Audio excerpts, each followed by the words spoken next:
Bonjour, cette fois-ci on va parler l'une des solutés de perfusion les plus utilisées en milieu hospitalier. C'est le sérum, et c'est le sérum glycosé G 5%. Alors, c'est un flacon de 500 millilitres, d'accord? Chaque 100 cc ou bien chaque 100 millilitres de cette solution contient 5 grammes de glucose, d'accord? Et quand on dit 5 grammes de glucose, c'est l'équivalent pratiquement d'un petit sachet de sucre qu'on vous l'utilisez le matin on mélange avec le café du matin, d'accord?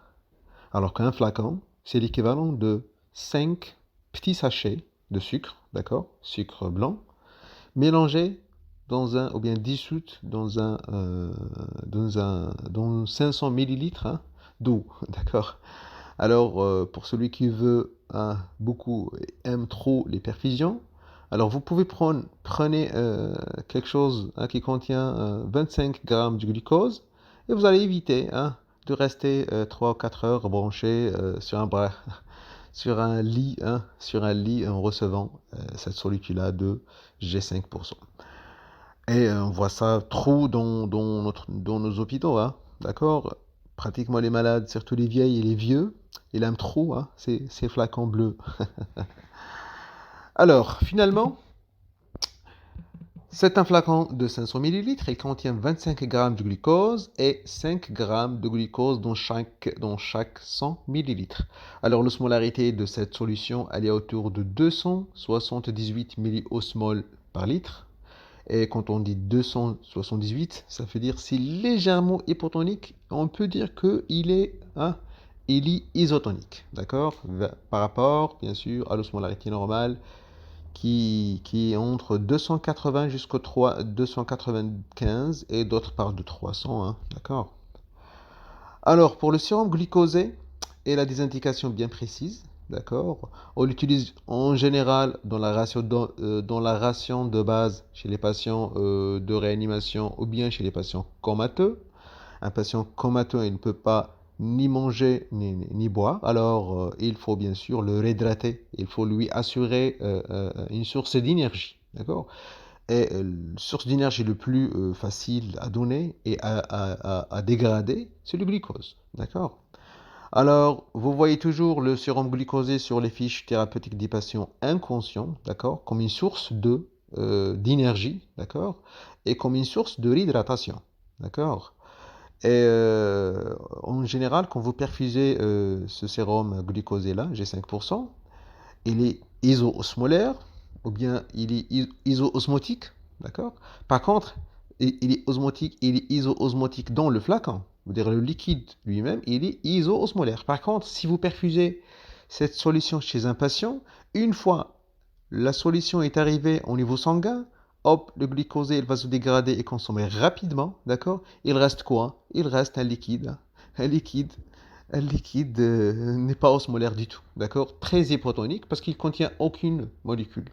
Alors, le liquide qui est hypotonique, et bien sûr, il ne va pas rester dans le sang ou bien dans le secteur vasculaire, il va rentrer directement et rapidement vers la cellule que se trouve à côté. D'accord? Veut dire en milieu intracellulaire. Veut dire ce liquide-là, il va passer du milieu extracellulaire vers le milieu intracellulaire. D'accord? Alors, le glucose g 5% est utilisé généralement pour réhydrater les patients, ou bien, comme on a dit, dans la ration de base chez un patient comateux, qui ne peut pas ni manger ni boire, alors que la ration de base quotidienne chez un patient comateux, elle est dépendante du poids, bien sûr, elle est dépendante du poids du patient. Elle est autour de 30 à 40 millilitres par kilo, d'accord?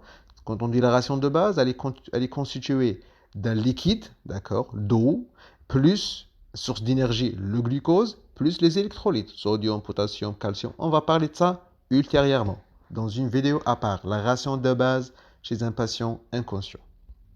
Alors, le sérum glucosé est utilisé pour la réhydratation chez les patients comme ration de base. Elle est aussi utilisée pour réhydrater les patients déshydratés, d'accord? Elle est utilisée comme un liquide de réhydratation, d'accord? Mais il n'est pas considéré comme une solution de remplissage. Attention, le glucosé est utilisé pour une réhydratation, oui, chez les malades déshydratés. Par contre, il n'est pas considéré comme une solution de remplissage. D'accord? Un patient avec hypotension, si vous lui perfusez 15 litres de sérum glucosé, la tension artérielle ne va pas augmenter. Pourquoi? Parce que, comme je vous ai déjà expliqué, le sérum glucosé, quand il arrive au niveau sanguin, le glucose, il va être consommé rapidement et le reste du liquide, il va passer en intracellulaire. D'accord? Et quand on dit état de choc, ça veut dire une hypotension, ça veut dire le milieu extracellulaire, il est vide. D'accord? Alors que votre liquide est passé directement vers le milieu intracellulaire. Alors, qu'est-ce que vous allez faire? D'accord? Très bien. Alors, on peut aussi utiliser le sérum glycosé comme liquide de dilution, d'accord? On peut diluer des médicaments à l'aide du sérum glycosé, surtout certains médicaments comme la cordárone, d'accord? Comme aussi l'oxène, la nicardipine en cas hypertensif. C'est un anti-hypertenseur. Et la cordárone, c'est un antiarythmique, d'accord? On peut aussi diluer les drogues, hein, ionotropes positifs, vasopresseurs, la noradrénaline, l'adrénaline, la Dobutrex, d'accord? On peut la diluer dans le sérum glycosé, d'accord? Aussi, on peut l'utiliser chez les malades dénutrés, d'accord, pour enlever la cétose, d'accord? Parce que chez les malades dénutrés, quand on dit dénutré, veut dire la masse protéique et la masse graisseuse, elle n'est plus là, d'accord? Elle est très faible. Pourquoi? Parce que le patient, il consomme son réserve protéique et graisseuse pour avoir du glucose, d'accord? Et ça va générer du cétose, des corps cétoniques. Alors on utilise du glucosé pour que, bien sûr, ces corps cétoniques, elles disparaissent, d'accord? Très bien. Aussi, on peut utiliser le sérum glucosé en cas, j'ai 5%, en cas une petite hypoglycémie, d'accord? Pas une hypoglycémie sévère ou profonde, c'est le G30, d'accord? Par contre, une petite hypoglycémie chez un malade qui provoque une petite asthénie, un G5, il peut corriger le problème. Alors, vous utilisez toujours le sérum glycosé à l'aide, ou bien vous perfusez le sérum glycosé toujours à l'aide d'un perfuseur, d'accord? Et attention de déclencher ou bien d'augmenter le débit de perfusion, d'accord? Parce que si vous perfusez votre G5 à flot, d'accord, ça va générer une augmentation rapide de la glycémie, d'accord? Et ça va provoquer bien sûr un état hyperosmolaire, d'accord? Et cet état hyperosmolaire, elle va déclencher ce qu'on appelle la diurèse osmotique, d'accord? Et une polyurie, d'accord? Alors attention. Attention aussi chez les malades infiltrés, œdémaciés, d'accord? Et évitez, d'accord? Et attention de perfuser le glucose G5% pur. Pourquoi? Parce que comme je vous ai déjà expliqué, le glucose, il va être consommé rapidement. L'eau qui va rester, il va passer en intracellulaire et en interstitium, bien sûr. Votre malade, il est déjà infiltré, d'accord? Alors, si vous faites ça, vous allez augmenter l'infiltration, vous allez aggraver les œdèmes. Alors, quelle est la solution? Rajoutez 4 grammes de sodium dans le flacon de 500 millilitres de G5. Comme ça, exactement comme vous avez un sérum salé isotonique, d'accord? Rajoutez 4 grammes et demi, d'accord? Et ça va donner, bien sûr, exactement comme si un sérum salé, d'accord? Le glucose, il va être consommé rapidement. Par contre, les molécules de sodium qui se trouvent dans ce liquide-là, il peut lui garder dans le vaisseau à un moment donné.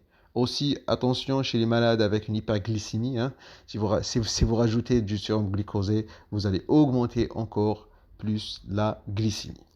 Alors, le sérum glucosé, il est largement utilisé, d'accord? Vous pouvez l'utiliser avec certaines précautions, et bien sûr, ne le perfusez pas rapidement, d'accord? Vous avez un malade, vous voulez l'utiliser, alors mettez un petit flacon, enlevez le capuchon en aluminium, toujours je parle de ça, branchez votre malade et à s'assurer